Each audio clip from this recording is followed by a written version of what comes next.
Thanks so much for staying with us. In one of our previous episodes, we discussed perimenopause, the transitional phase before the start of menopause, and the changes it brings to one's overall health. So today we have invited Dr. Prenitha Naidoo to take us through the changes that occur in the body and what you need to know about in menopause. So many women write to us and ask us to just talk about natural solutions. What do I do if I've been on HRT and I want to do something else? What do I do if I've had a hysterectomy and now I'm having hot flashes? So it's definitely a popular topic. Before we get into it, let's just lay the foundation from, explaining what it actually is. Okay, so perfect. I think that's the best way to start. So generally women go through two major phases in their life. The first phase we go through is puberty, and that's when we're reaching that maturity where we're ready to start reproducing and where we can be fertile and where we can actually then carry through a pregnancy. So that's one of the most important parts, and then we spend many years in our life where we're in the reproductive phase, depending on lifestyle and diet and everything else.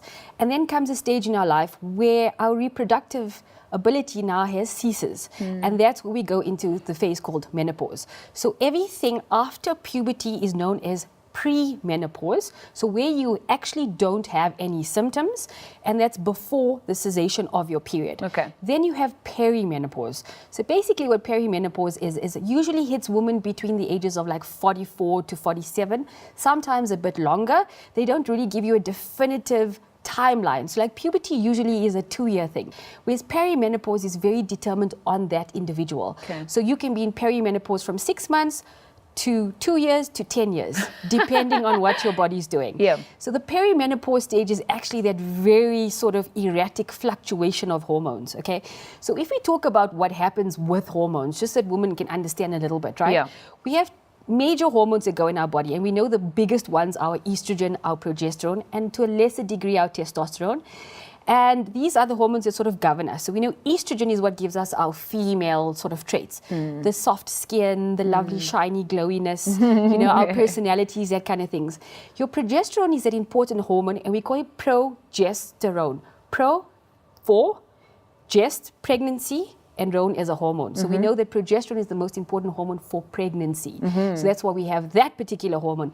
And testosterone gives us that little bit of hardness of the male trait. So that's where we have that balance. Okay. So what happens is when we actually get our period, there are two main hormones that come up from our brain, right? So they send signals down to our ovaries, which is where the hub of where everything happens comes from.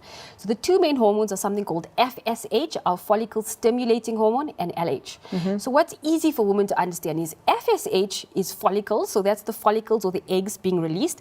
LH is actually that mature cell actually going down that fallopian tube into the uterus and ready for a sperm to come and fertilize, and that's where pregnancy happens. When you go through perimenopause, what happens is that your LH governs your progesterone and your FSH governs your estrogen.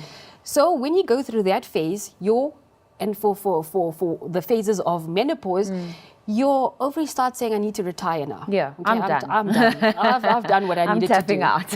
And that's also based on genetics, okay? So how much of eggs, because we know when women are born from the onset, you have the amount of eggs that you will have. You'll never be able to change that. That's why women freeze their eggs and those kind of things. So now your ovary says, I'm tired, I'm done, I'm not doing this anymore. So what happens is then there's this negative feedback up into the brain saying, well, I need more progesterone. And your ovaries were like, I'm done, I'm just not doing this anymore. And that's basically what happens. So we see the changes in this FSH and this LH just as we're going. And that's what happens is in the perimenopausal stage, progesterone starts dropping, okay? And that's where you're not ovulating correctly, because we need progesterone in order to ovulate in order to have a period. So you see this disrupted irregular period where you're skipping 2 to 3 months, or sometimes it's regular and then becomes irregular. Yeah. So when we enter into the menopause phase, and that comes after this perimenopause phase, menopause is the onset when your period stops for 12 months. So for complete 12 months, you have cessation of period, you are now in post-menopause. So then this entire phase of the perimenopause is done. So is it the perimenopause that causes so many women, this unease in their lives? Or is it once you get into menopause, is that actually the easier part? It should be the easier part. Yeah. So, menopause is once you get there, that is what's going to be for the rest of your life. You can't avoid it. Yeah. So how you enter into the menopause is so imperative. Okay. And that's the thing about the perimenopause, is that those change in the symptoms initially start, and it's based on what you do then that will determine what happens post-menopausally. The interesting thing that most women don't know is they think, okay, I'm in the perimenopausal phase, chances of me falling pregnant is slim to none. In actual fact, okay, that is not true, because you actually don't know when you're ovulating. Yeah. Okay, and secondly, you can actually ovulate more than one egg at a time. Okay. So multiple pregnancies are possible. Are possible. Okay, so then you see women in 50s having twins, which is, you know, something you definitely... Added stress. So those are kind of things. Menopause usually hits you at like 52, in the 50s, but we've seen of late much younger women enter into that, right? So we see a lot of premature entering into menopause, right? Same with the menarche though, right? That's, 100%, and that's also based on what particular things, what we're putting into our bodies, right? So those xenoestrogens that we're hitting ourselves with. So those kind of things are sort of what happens. And then once you get to that menopause stage, the symptoms should be a little bit less. So what happens in menopause is now, remember we say perimenopause, progesterone drops. When you get into the full menopause stage where you don't get your period at all, that's when your estrogen plummets. So the key thing that happens is when you go into the menopause is that all you have is this complete lowness of hormones. Okay, and then we also got to discuss things like cortisol, right? So when you go into menopause, generally most women should be retired, right? It's when you're slowing down. It's like your ovaries have retired, now you should retire. Right? But most women don't do that. They still got a million other things to do. They still got businesses that they're running. So your body now tries to compensate, and this is where the problem comes in with cortisol and adrenals and thyroid. And that's where the weight gain starts happening. Yes, so that's where the symptoms start coming, right? So if we talk about symptoms a little bit about what happens, right? So weight gain, you get loss of breast tissue, and that's because of the lack of estrogen happening. You get mood swings, okay? And we often say, you know, people get hangry, okay? And that's also the other main thing that happens is when your cortisol gets pushed up when you go through a stressful period, that's when your body releases glucose. But when you go to adrenal burnout, when you're entering into menopause and you've pushed yourself and you've got no hormones, your blood sugar drops, and that's when you're hungry but you get upset because you can't get your food quick enough. So those are types of symptoms that you can experience: dry hair, hair falling out, dry skin, forgetfulness, cognitive issues, concentration, right? Then we talk about sleep disturbances, so insomnia. Then, I mean, the main thing that most women come to me for is the hot flashes. And the night sweats, okay? And sometimes you get women that actually go into menopause asymptomatic. Yes, I've seen that as well. Right? So what's going on there? So most of the women that I see that do that, right, are the ones that just live a different type of lifestyle. So they've never drunk, they've never smoked, they have this vegetarian type of diet, they meditate, they live their life in a little bubble kind of thing, right? And not all of us can do that. Lower levels of perceived stress. Correct. So it's basically what you do going into it. When a woman should prepare herself is when you're in the premenopause state. That is when you can actually change what's going to happen to perimenopause and postmenopausal. And those are the key things. So let's talk about the hot flashes, right? Because that's the main topic. Why do we experience this? So it's very important, very controversial. You know, the brain is governed by glucose, and it's a very important thing. It's what actually gets you firing. It gets what your brain working that quickly.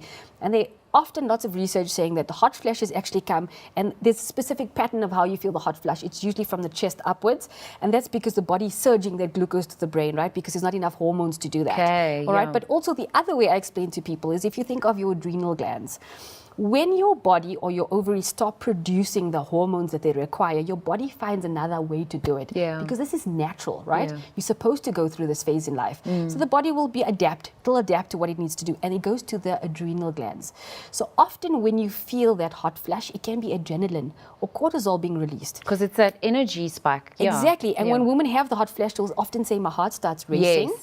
And then I start sweating, and then I feel anxious. Those are all symptoms that we notice when you go through a high in cortisol. All right, so the cortisol, we know cortisol with the glucose. So it's a mini fight-flight scenario that happens on a regular basis. 100%. So I tell women, depending on how severe your hot flashes are, is dependent on how detrimental or how low the functioning of your adrenal glands are. So that's often where we need to look. Adrenal glands, thyroid. So it's not just looking at putting in estrogen or progesterone, but it's looking at all the other cofactors that are so important. 100%. So, I mean, in our last minute that I have with you, what can women start doing to from a lifestyle change perspective, behavior modification as well? So one of the most important things that you can incorporate into your diet is crucifers vegetables, right? Yeah. We know that there's andol-3 carbinol that's in there, which is known as I3C, and those are so great with xenoestrogens. Yeah. Okay, but they also prevent that conversion, right? So we also have this bad hormones floating through our body that we get from a million other things. Yeah. So it helps you to detoxify that out of your body, right? Things from a natural point of view, you could look at, depending on your hot flushes, you could do things like chaste berry or Vitis agnus castus, dong quai. The other thing we also forget about is estrogen governs the vaginal secretions. Yes. And often when women go into menopause, Vaginal dryness, low libido. Yeah. Right? So things like dong quai are really good for that. Okay. So it helps to just balance off that testosterone, helps. So you look at also at the adaptogenic herbs, so things like ashwagandha, things like your licorice, but all under control by somebody that tells you which particular one to use. Yeah. Mushrooms, amazing. Reishi mushrooms, cordyceps. Okay. Because most women say as they go into menopause, they feel tired, they feel flat. Yes. They need something to sort of balance them off. Yeah. Aromatherapy oils, clair sage, amazing, right? Yeah. And things like lavender and peppermint, rosemary, brilliant if you want to use that in a bath. Down regulate, sort of relax you so that you don't get the symptoms as much. Yeah. And the key is to be cognitively aware.